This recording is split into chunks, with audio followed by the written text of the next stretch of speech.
Good evening and welcome to episode number 26 of the Royal Rundown Sports Podcast. I'm Chris, this is Zach, and this is the final episode of the Royal Rundown Sports Podcast. And didn't have the entire original crew. Weston couldn't make it tonight. It is the week before finals, so it is a hectic week for a lot of people. So, but I appreciate you being here. So we, of course, it's just us tonight. No Jeremiah, no Jalen. So, but again, from all of us, just wanted to say thank you for always supporting us. Even though we don't get a lot of views, every view counts. Oh yeah, every view matters. An awesome time, a great experience. It has, yeah. Very, very grateful for everybody involved. Exactly. So we're going to go ahead and jump right into things. So want to go ahead and give a shout out to the head men's tennis coach here at Ouachita and his wife. So Craig Ward and his wife Kim Ward are retiring after this season. Of course, OBU men's tennis, they're going to be in their conference tournament, but they will be retiring after 34 years with the program. I don't know if they had been anywhere before this, but Craig and his wife Tim had both been a part of Ouachita men's tennis since August of 1990.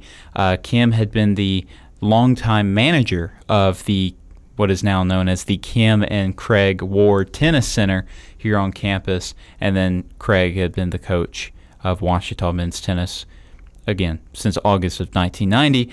When he joined, Ouachita was still in the Arkansas Intercollegiate Conference, which is actually a fairly well-known league. It's defunct, I guess, as of maybe 93 or 94. Because Scottie Pippen, when he played at UCA used to be NAIA. They were in the same conference as Arkansas, UAPB, maybe Harding. I want to say Arkansas Monticello, but I don't think they were even called Arkansas Monticello. Did you know they used to be called Arkansas A&M? Really? No, Yep. I didn't know that. Yep. So, but I don't know if they were in the conference or not. Maybe Arkansas Tech was there too. But anyway, so when Craig joined, he won 3 straight AIC titles before the league dissolved. In those last 3 years of the league, they were pretty awesome. But since then, he's taken Ouachita to 20 NCAA Division II national tournament appearances, and they've even finished as high as 3rd place in all of Division II back in 2000. And he's won. He's had Ouachita win 11 conference championships and 11 divisional championships, and he's racked up a career record of 472 wins and 217 losses. That is a great record right away. So, but again, congratulations to them. And you don't see this a lot. Maybe you see it a lot at this level, but you don't see a lot of college coaches sticking around their entire careers with one program. So that's always nice to see, and they will definitely be missed. But so going to go ahead and get into the other sports this week. So back on Tuesday, Ouachita baseball lost 4-12 here at home against Harding in a single midweek. It was the last midweek game of the season. And Zach, I know it was a loss, but again, Weston's talked about it. Younger guys get to play in this one, so tell us about this loss. Yeah, especially it being a midweek game. That's when we typically tend to focus on letting our younger guys on the baseball team be able to get more reps and be able to play a little bit more in those games. And also credit to Harding.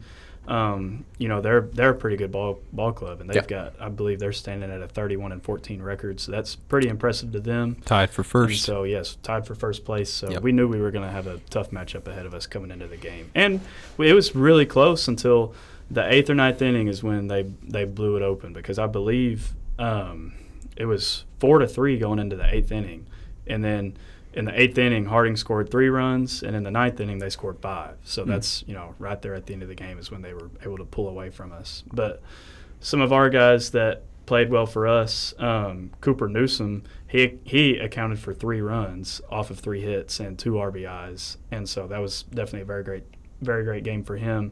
And then our next, we had Logan Lacey. He accounted for another run, and Nathan Bowie accounted for another run. They both had 2 hits, and Nathan also had an RBI, so he played well. And we had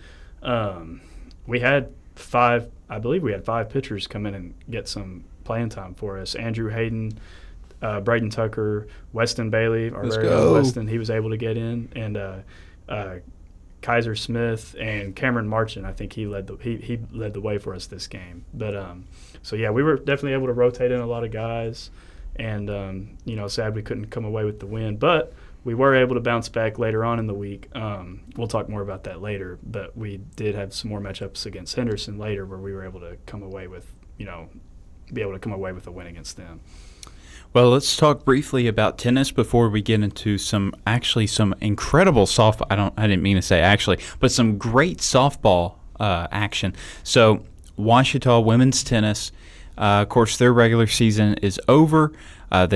But Ouachita had a couple all-conference awards that were handed out. Calderova, who has been excellent all year long, she was a unanimous selection for the Great American Conference Women's Tennis Freshman of the Year and earned a unanimous selection to the All-GAC First Team. That is incredible for a freshman. Yeah. Coming from, she's from Uzbekistan, I think.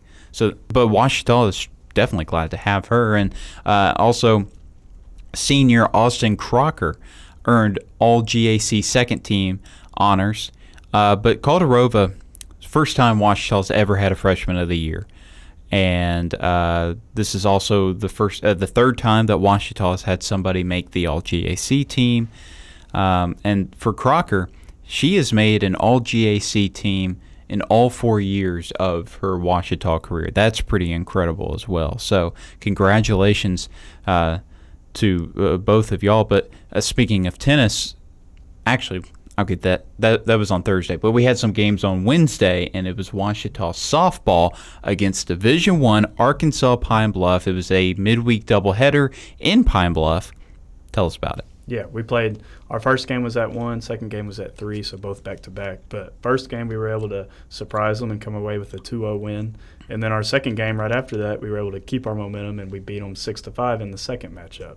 So, but yes, in our first game against them, Emma Scales, she accounted for one of our runs, and Kendall Fomby Bell, she was our other run that we had. But Lauren Lester, she had an RBI, and it was just it was super low scoring. We had one run in the third, and then in our last inning, in the 7th inning, we had another run to give us a 2-0 cushion at the very end.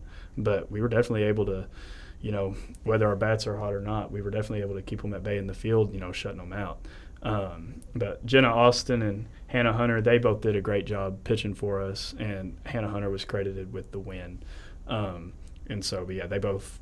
Jenna Austin, she only had 2 batters balled, and Hannah Hunter, she only had 1, and she also Hannah came away with 6 strikeouts, and Jenna Austin also had it on 2. So they both were able to stay pretty hot for us the entire game and be able to keep our momentum going. And then our second game right after that, it was pretty at the start. It was pretty low scoring like the first game, and then in the third inning we blew it out of the water and scored 5 runs in the third inning. And so that's how. Luckily we had that cushion, because later on in the very last inning we were up 6-0 in the top of the 7th, and so in the bottom of the 7th, when UAPB was up trying to come back with 6 wins, they scored 5 runs. So we had a scare at the very end of the game, but we were still able to win 6-5. But yeah, we had lots more points scored this game. Lauren Lester, she had a run and an RBI. Bailey King, she had a run, and Erin Williams, she had a run and 2 RBIs. Remington Adams, she had 2 runs for us. And then Jordan Merritt, she had 3 RBIs for us. And then also Kendall Fomby Bell, she had another run for us this game as well. But so yeah, they all those girls, they played great for us. Maggie Huddleston, Tuesday Melton, and Cody Batchelor were our 3 girls pitching for us this game. And then Maggie, she was credited with the win for us. But she had 2 strikeouts. Tuesday also had a strikeout, and Cody Batchelor, she also had a strikeout. But yeah, all our girls really came together in the middle of this week, and they balled out against UAPB and showed what they're capable of playing. So it was really great to see. Yeah, and I mean, it's still a Division I program. I know that actually Ouachita in all three of their meetings across all sports this year against the Golden Lions, Ouachita's 3-0 because volleyball played them earlier as well. That's right. Yeah. They didn't win all their sets, but they still won. Came away with the series win. Yeah, they did. They did. So, but anyway, yeah. So, and actually, UAPB is not that bad of a D1 program. I know that. And traditionally in basketball, actually they were decent at basketball this year, but football they're not very good. Let's be honest. But they're actually a decent middle of the pack team in the SWAC. Yeah, so they bring in good recruits, and they always have good, great players on their team. So it's always good being able to compete against those guys. So Ouachita going to jump into women's tennis. Like I said, had a couple all-conference performers. But Ouachita did play, I think it was their final regular season game. Nope, I'm mistaken. This was the opening round of the GAC tournament on Thursday, where Ouachita would fall 2-4 against the Reddies of Henderson State. So Calderova, she earned her 30th singles win of the season after coming from behind in a 3-set court 1 win over one of Henderson State's players, and of course, actually it was against the reigning GAC Player of the Year, Mulan Kamo, and okay, this is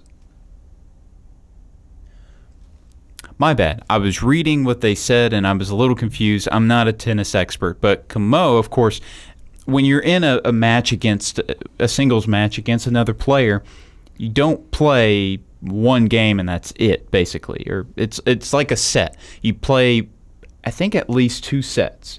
So I think Kamo got her on that first set, and I think Calderova won the second and then won the third. So congrats there to the freshman beating, again, the reigning GAC Player of the Year. And, of course, it's nice to get, even if we didn't get the overall victory against the Reddies, we still got a little bit of something against the Reddies. But, yeah. So, in doubles, Ouachita just got 1 win with Gaston and Calderova getting the 1 doubles win. And then Ouachita was able to come away with 4 singles wins. Of course, Calderova got the win. And that's exactly right. She lost 1-6 in that first set, 6-2 and 6-3 wins in the second and third set. And then, actually, no, we only got 3 single wins. My bad. But Olivia Gaston, who's a senior, she ended her career on a high note with a pretty dominant couple set wins against a Reddy player. And then Allie Mae also got a nice win against the Reddy. So definitely not great to lose in the first round, but this is still a team that's young, and they're coming. They're coming. So Ouachita baseball also got to play against the Reddies, and it was also at Henderson State. And Ouachita would lose the series. They won in dramatic fashion in the first game, but I'll go ahead and mention what happened in the last 2 games. So with Ouachita winning 12-9 in 10 innings in this game on Friday, Ouachita at this point had already clinched a spot in the Great American Conference Tournament playoffs, the Great American Conference Tournament. But they wanted to be able to host a playoff game because who wouldn't? And Arkansas Tech, Harding, and somebody else are in like a 3-way. I guess maybe Arkansas Monticello are in a 3-way tie for that first spot. So, but if you got number 4, you still get to host.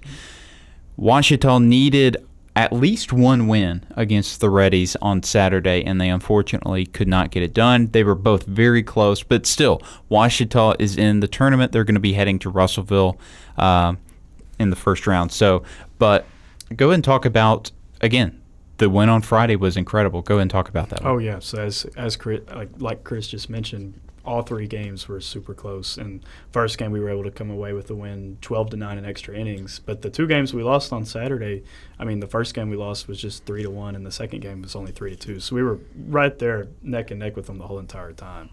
But yeah, this game on Saturday that we played against them, we started off kind of slow against them. Going into the top of the third, it was 5-1 Henderson, and then we were able to rip off 4 runs in that inning and tie it up 5-5. And so we really showed like we were there to play. We weren't going to back down very easily against these guys, regardless of how well they're able to compete against us. And then Henderson ended up pulling back away, and then they got up by 2 runs late in the game. And then so going into the top of the ninth, we were down 2, and we scored 2 runs in the top of the ninth, and then held them scoreless in the bottom of the ninth, which is what sent it to our 10th inning. And that's whenever we ripped off three runs in that inning, and we were able to win 12-9. So it was a great comeback win, like Chris said, dramatic fashion. Some of our guys that led the way, G. Allen, he scored 3 runs for us. He played phenomenal. He also had 2 RBIs. Michael Quinones, he had 2 runs and 3 RBIs. Cade Burris, he had 1 run, 3 RBIs. Talon Hine, he also had a run. Wesley Scott, he had 2 runs and 2 RBIs. And Colin Lyles, he tacked on another 3 runs. And so we had a lot of different guys contribute for us, be able to come away with the win in this game. And then we had 3 guys pitch for us: Chase Oberly, Tag Paco, and Dustin Bermudez. And Chase, he threw 4 strikeouts. Tag Paco threw 2, and Dustin Bermudez also threw 2. So they all played really well for us. And then Tag Paco, he was credited with the win in this game for us. But yeah, all of our guys really, like Chris said, they really came together, and they showed signs of life, because we had to win this first game if we wanted a chance, and we did just that. And then, the next 2 games in the series fell just this short, but it was awesome to see the fight that our guys showed. Yeah, it is great, and we cannot wait to see how they do in the tournament, which and we'll talk about the upcoming matchup. Once playoffs start, it's like a whole new series. So it is. You never know. I think anything can happen. Well, Weston's engraved how it's always a 0-0 mindset. Yeah, it resets. Once you're in playoffs, it's 0-0. Everybody's got something to prove in the playoffs. You're a whole different team once you start the playoffs as compared to the start of the regular season. So, it's a whole new ball game. Yeah. Well, softball didn't have the same type of season that baseball has had. Baseball, of course, they're in the conference tournament, well over a winning record. Softball so obviously they had the 2 big wins against Arkansas Pine Bluff, but heading into their final conference series of the season on Friday and Saturday, 2 games on Friday, 1 game on Saturday, they were sitting number 12 in the conference.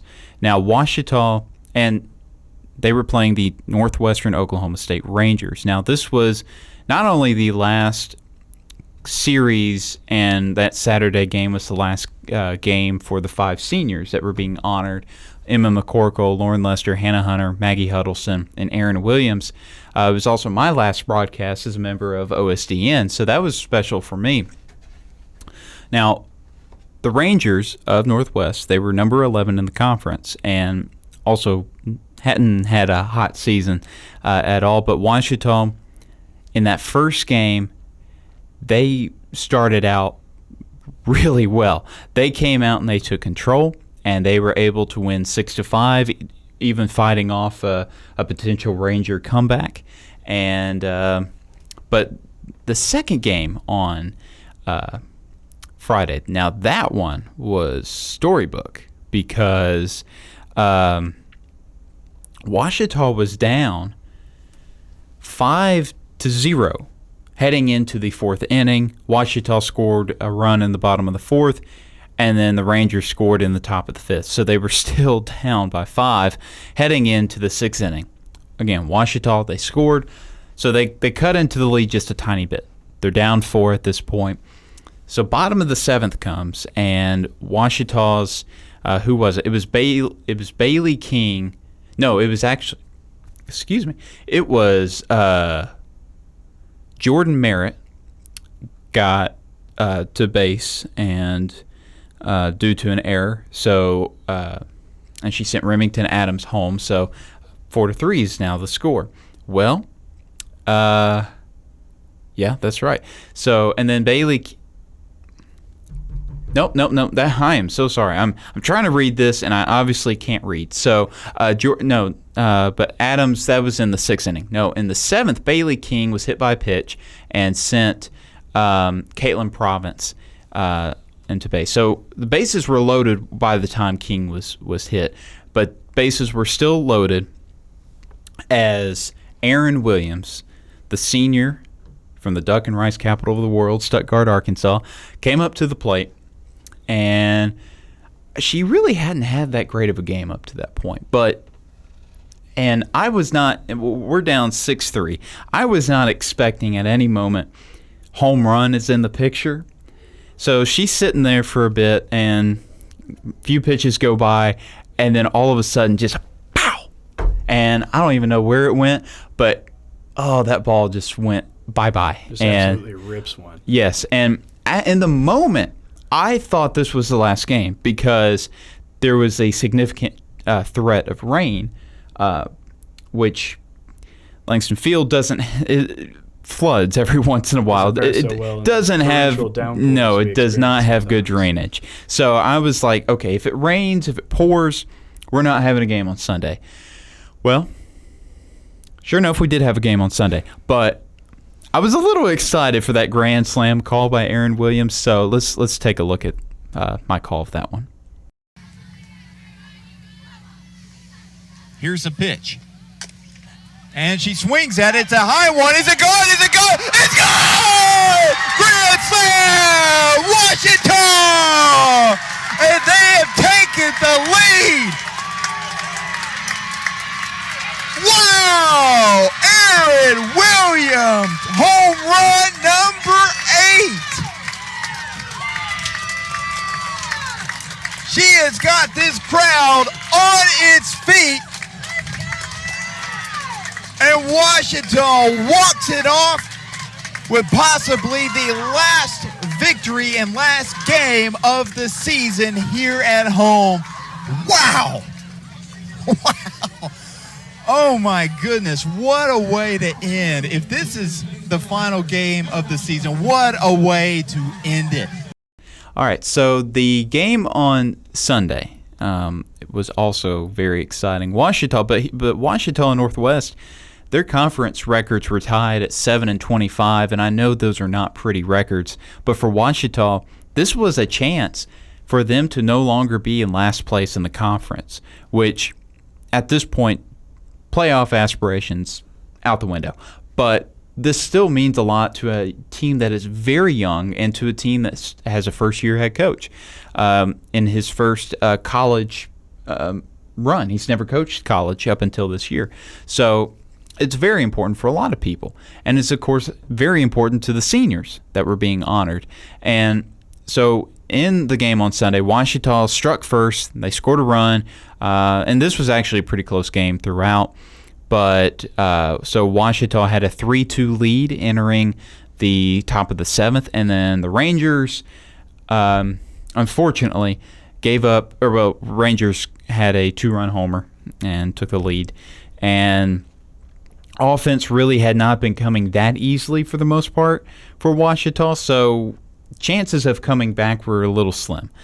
So Ouachita, and especially since Ouachita, they were down. There were 2 outs on the board by the time that Emma McCorkle came to the plate. Now McCorkle, yeah, she was a senior. It was going to be her last at bat, and Ouachita's down by 1 run. She hadn't hit well all year long. I think she had only recorded 6 hits. Not a great number. But no, not even 6, like 5 or something like that. So it really wasn't that pretty of a number. She had been struggling that game, but she still went up there and she got on base. I don't even remember how she got on base. I think it was a base hit or a walk or something, but she got on base. And no, she recorded a double. Yeah, that's right. She recorded a double, and because I think everybody in the stadium thought that the outfielder was going to catch the fly ball and just over her glove, and so she got to the second safely. And then Lauren Lester, the senior from my alma mater of North Little Rock High School. She came up to the plate, and again, it was Ouachita. There were still 2 outs on the board. It wasn't, the chances were not great at that point. Actually, we were tied at this point. That's right, I forgot, because Caitlin Province scored on the double by McCorkle. So 4-4 is the score. If I can get myself together, goodness. But Lester comes up to the plate, and let me just. I also had a pretty exciting call in that game as well. So let's just let the video do the talking. Possibly her final at-bat of her college career. Here's the pitch. She swings. She makes contact into right field, and she'll be safe. Oh, she's going home. She's safe. McCorkle for the win. Emma McCorkle in her final game as a member of the Tigers wins it as she's safe at home. If you don't like that, you don't like Ouachita softball. Wow. What a finish here at Pete Langston Field. Ouachita with their first conference sweep of the season in the final game here at home here of the 2024 regular season. So that was very exciting, and that was my last broadcast, and that was a heck of a way to end for sure. Also didn't mention that before that, the start the Saturday game off, Aaron Williams hit back-to-back solo homers. So for 3 straight at-bats, she had hit a home run. So pretty incredible. But yeah, so that is going to do it for what was going on this past week. But let's go ahead and pull up and start the Tiger Prowl preview. So on May 1st, this Wednesday, women's track and field and men's track and field will be at the Great American Conference Championships in Magnolia, Arkansas, which is, of course, Southern Arkansas's campus. The times are to be decided, so check out obutigers.com to keep up with the times there. On Wednesday, men's tennis will be playing against Nebraska Kearney in the MIAA GAC Championship Tournament in Edmond, Oklahoma. And this is potentially, if Ouachita is able to get away with the win, Coach Ward's still coaching. But if Ouachita loses, this will be Coach Ward's last game coaching the Tigers, which I know will be very sad for a lot of people. But hopefully for him and that team, they can keep things going, because on Thursday, that's when the semifinals of the tournament are, still in Edmond, Oklahoma. And then the finals, the championship match, will be Friday, May 3rd, my birthday, also in Edmond, Oklahoma.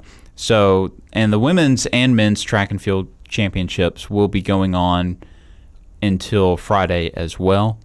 But also on Friday, that is when baseball will be playing Arkansas Tech in Russellville for the first round of the GAC Championship tournament. So definitely hopeful there. Something that I was told by Chase Hartzell, who's been the voice of Ouachita baseball really his whole career here. He said that Arkansas Tech's not so great on the road, but he said that when you're playing at their house, it's like they're one of the best baseball teams in the country. So so hopefully actually it'll be a series that we'll be playing against them, which will go from it starts at 6 p.m. on Friday, and then Saturday at 1 and 4 p.m. That will be the conference, the tournament series against Arkansas Tech, and I think that's the final sporting event all year. No, I take that back. So if Ouachita is able to come away with a win on May 9th, on Thursday, they will be able to go to Dickey Stevens Park in North Little Rock to play in the Final Four of the GAC tournament. And then if they're able to win, and it will still be going on Friday and Saturday. No idea, obviously, who their matchup would be. And then also on the schedule for the week after, men's tennis could potentially go to the NCAA regionals. They got to get through the conference first. And then baseball could potentially go to the regionals as well, the NCAA tournament. Again, they have to get through the conference and whatnot. But that should be,